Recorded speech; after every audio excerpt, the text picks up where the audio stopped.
So hello students, कैसे हैं आप सभी लोग। आई होप सब लोग मस्त होंगे, ज़बरदस्त होंगे। तो स्टूडेंट्स, सबसे पहली बात तो अगर आपको लेक्चर पसंद आए तो वीडियो को लाइक करना, चैनल को सब्सक्राइब करना और वीडियो को शेयर करना अपने दोस्तों में बिल्कुल मत भूलिएगा। और हमने अपने पिछले 2 लेक्चर्स में जो भी पढ़ा उसको प्लीज़ रिवाइज़ करके आइएगा, तभी आपको आज का लेक्चर समझ में आएगा। और प्लीज़ वीडियो को लास्ट तक देखिएगा ताकि एक-एक पॉइंट आपको क्लियर हो जाए।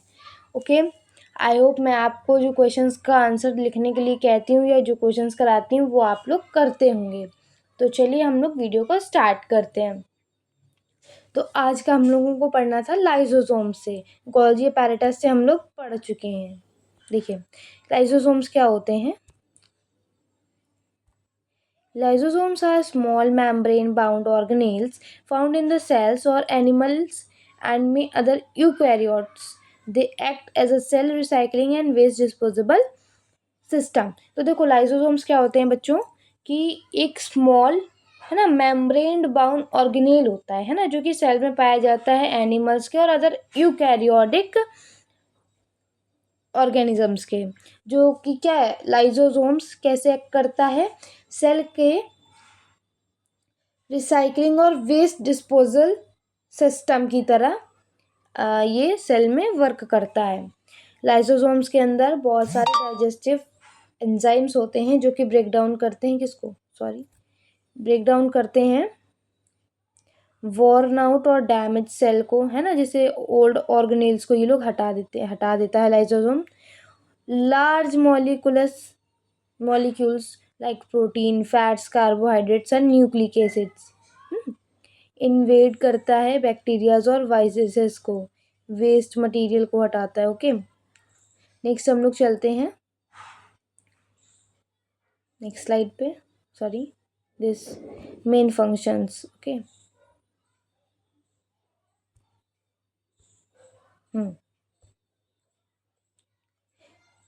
और ये पता क्या करता है, इसका काम है एसिडिक एनवायरनमेंट में ये बहुत ज़्यादा अच्छे से काम करता है। इसका पीएच अराउंड 4.5 से 5 के तक होता है, 5 तक ये मेंटेन करता है लाइसोसोम्स में, है ना। पीएच लेवल 4.5 से 5 तक होता है लाइसोसोम्स का पीएच अंदर। ओके, अच्छा मेन फंक्शंस क्या होते हैं।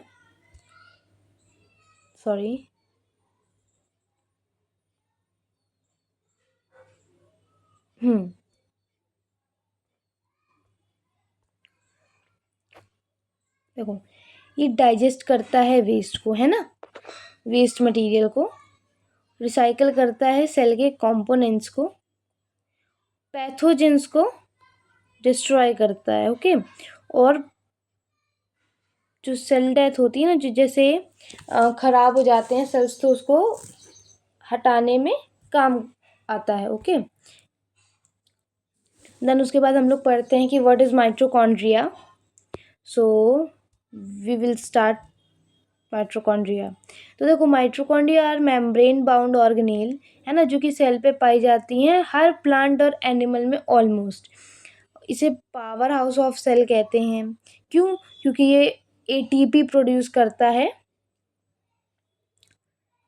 द सेल्स मेन सोर्स, जो कि सेल का मेन सोर्स ऑफ एनर्जी होता है। अच्छा, एटीपी का फुल फॉर्म याद रखिएगा, इट्स मोस्ट इम्पॉर्टेंट। ओके, ये रेड कलर से मैं बना रही हूँ,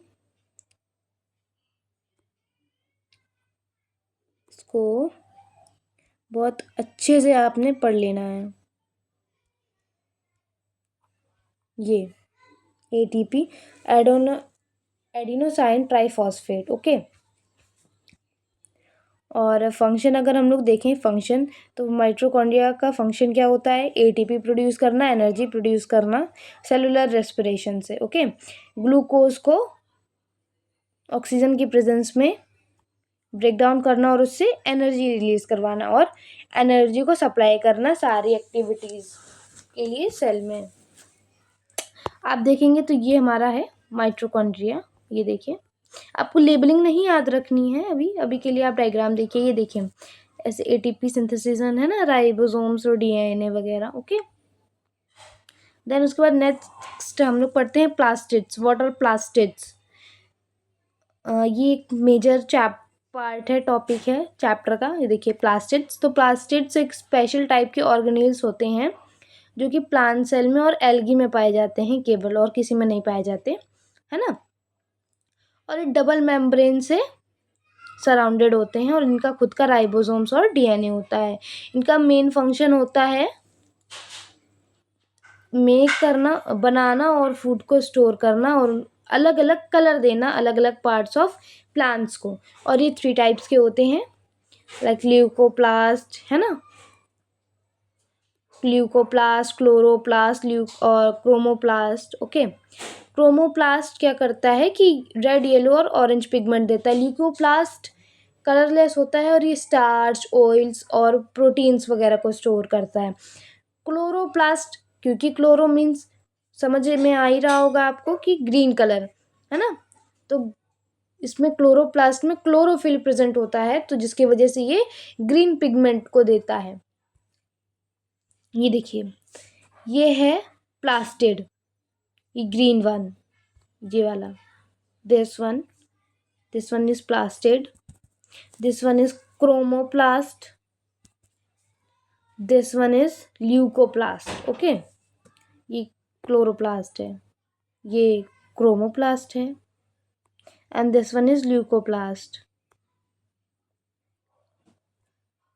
आगे हम लोग देखते हैं। अच्छा, ये क्वेश्चन इंपॉर्टेंट है कि how do flower, fruits and vegetables acquire varied colours, है ना। अलग अलग फ्लावर्स और वेजिटेबल्स, फ्रूट्स में अलग अलग कलर कैसे होते हैं, है ना। तो देखो क्या होता है कि पिगमेंट्स अदर देन क्लोरोफिल, है ना, these plastids called chromoplast, real pigments में भी yellow, dear pigments may be yellow, orange, red and the source of bright colors. Okay, मतलब क्या होता है कि पिगमेंट्स, क्लोरोफिल के अलावा जितने भी पिगमेंट्स होते हैं वो सब किसकी वजह से मिलते हैं, प्लास्टिड्स के वगैरह से। और इनको क्या कहते हैं, क्रोमोप्लास्ट। वो टाइपिंग में मिस्टेक हो गई है, क्रोमोप्लास्ट, एंड ये यहाँ पे डियर होगा, रियल नहीं होगा, ये लिख दे रहे हैं हम, रियल नहीं, डियर। ओके, पिगमेंट्स में भी इनके पिगमेंट्स कैसे हो सकते हैं, येलो हो सकते हैं, रेड, ऑरेंज, है ना। और ये लाइट ब्राइट कलर्स का सोर्स होते हैं ना इन सच फ्लावर एंड फ्रूट्स पिगमेंट। ये किस लिए होते हैं, ताकि ये अट्रैक्ट कर सकें पॉलिनेटर्स को पॉलिनेशन के लिए। जैसे पॉलिनेटर्स कैसे हो गए, जैसे कि सोर्स ऑफ पॉलिनेशन, जैसे उड़ता उड़ता उड़ता उड़ता कोई भी इंसेक्ट आ गया, है ना, तो वो फ्लावर्स वगैरह के कलर से, है ना, वेजिटेबल वगैरह के कलर वगैरह से क्या होगा, अट्रैक्ट होगा। तो जो आप जानते हैं ये इस तरह का कुछ होता है, कुछ नहीं होता है, क्या होता है ये पॉलिनेशन की जो प्रोसेस होती है। अब मैं पॉलिनेशन तो नहीं समझाऊंगी, कुछ दिस टाइप का बनता है,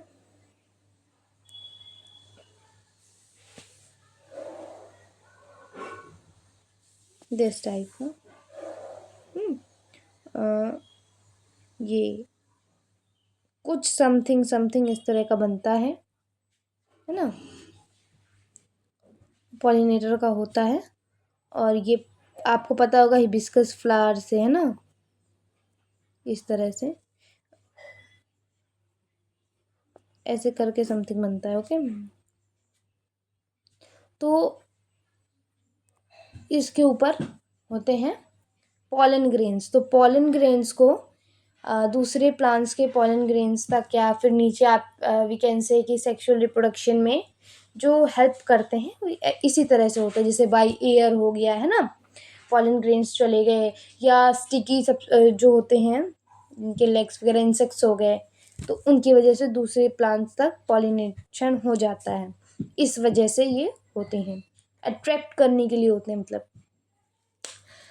दैट हैव सीड डिस्पर्जल, है ना, सीड डिस्पर्जल होता है, उसमें भी हेल्प होता है। देखो कलरलेस प्लास्टिड्स को हम लोग कहते हैं ल्यूकोप्लास्ट। देन नेक्स्ट हम लोगों का क्या है, विक्यूल, वैक्यूल, है ना।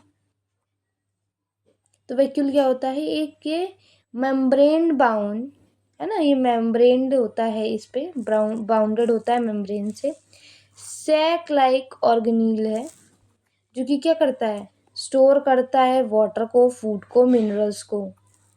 इसका फंक्शन क्या होता है,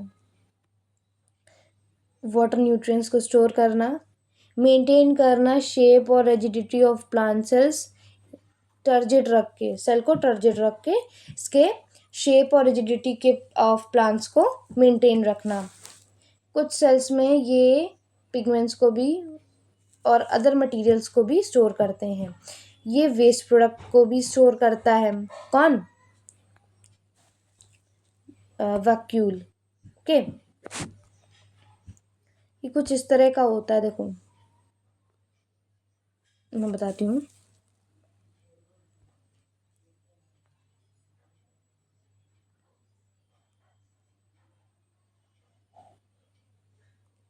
ओके,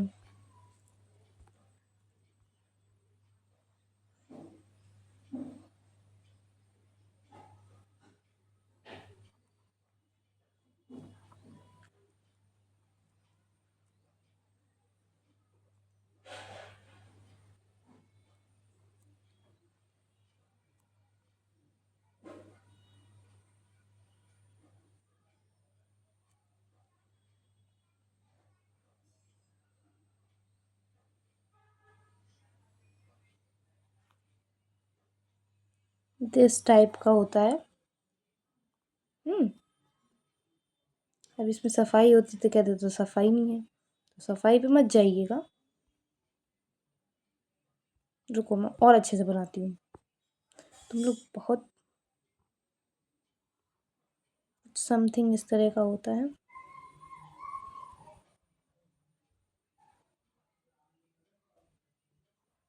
हम्म और ये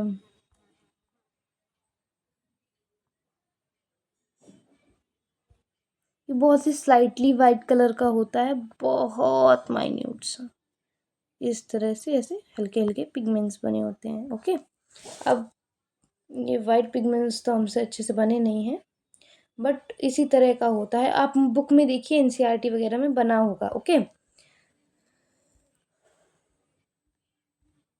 इसका फंक्शन हमने बता दी। हाँ, अब सेल सेप क्या होता है, सेल सेप एक इम्पॉर्टेंट है, देखिए। I have to change the tip and the colour. Okay, cell sap is the watery solution जो कि प्रेजेंट होता है कहाँ पे, वैक्यूल में, प्लांट पे, सेल के। और ये क्या कंटेन करता है, water, sugar, mineral salts, pigments, है ना, और वेस्ट मटेरियल बहुत सारे, जो कि हेल्प किसमें करते हैं, सेल शेप को, टर्जिडिटी और शेप सेल को बनाने में, ठीक है, सेल की शेप को सही रखने में और टर्जिडिटी रखने में। अब हमारा टॉपिक है मियोसिस एंड माइटोसिस। तो देखो, मियोसिस में क्या होता है कि ये देखिए डॉटर सेल, ये देखिए पेरेंट सेल है, मियोसिस, ये देखिए सिंगल सिंगल में हो रहा है डिस्ट्रीब्यूट, ये डॉटर सेल सिंगल सिंगल में डिस्ट्रीब्यूट हो गई। देखिए मैं टिप बढ़ा देती हूँ, देखो दो थी, सिंगल सिंगल, देन उसके बाद एक सिंगल क्रोमोसोम, देन ये डॉटर सेल स्प्लिट हो गए, है ना, ये डॉटर सेल इसका। माइटोसिस में डबल हो जाता, देखिए देखो, ये आपको लेवलिंग पे ध्यान नहीं देता ना, पिछले वाले में ना आगे वाले में, आपको केवल ये देखना। देखो ये पूरा फ्रेज है, पहले क्या होता है, देखो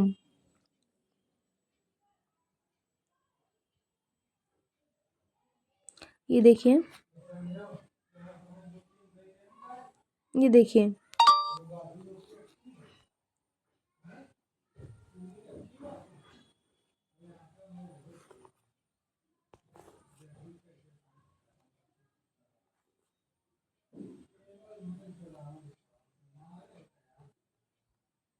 ये देखिए,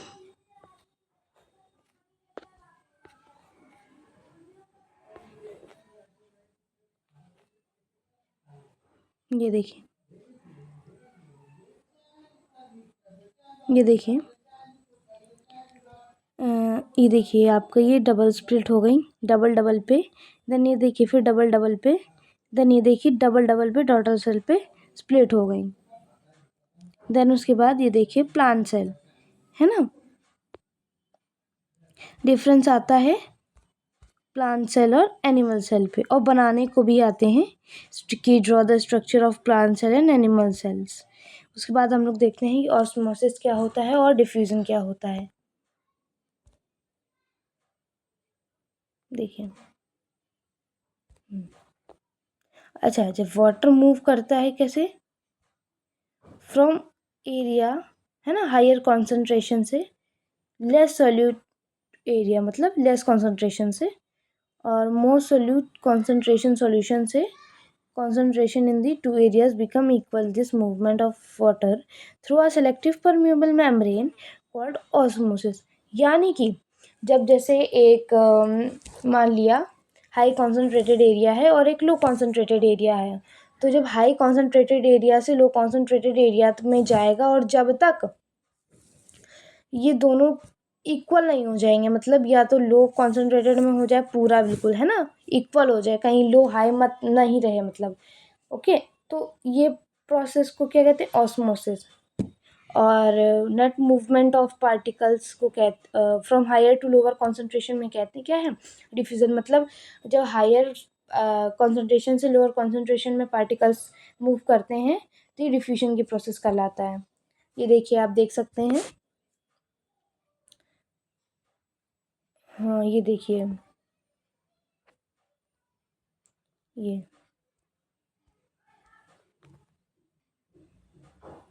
हायर लोअर, अब यहाँ देखिए बराबर हो गए हैं।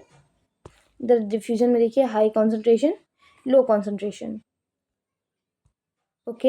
ये देखिए हाइपरटोनिक, आइसोटोनिक और हेपोटोनिक, ये देखिए ये एग्जाम्पल है, हम आपको इसके डिफरेंस से बताते हैं। देखिए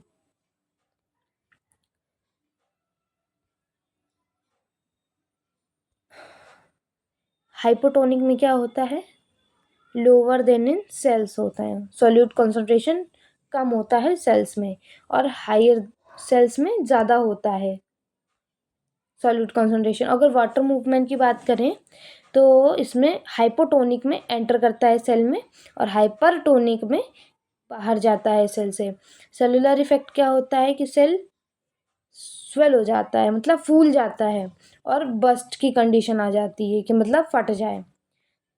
नेक्स्ट क्या है कि हाइपरटोनिक में क्या होता है कि श्रिंक कर जाता है और क्रेनेट हो जाता है, मतलब कि सिकुड़ जाता है, ओके। कॉमन यूज़ क्या होता है, हाइड्रेशन थेरेपीज के लिए यूज़ होता है, और ओडेर्मा रिडक्शन के लिए हाइपरटोनिक यूज़ होता है। इम्पैक्ट क्या आता है प्लांट सेल में, तो देखिए हाइपोटोनिक में टर्जिड बन जाता है और प्रोमोट करता है ग्रोथ को, सॉरी,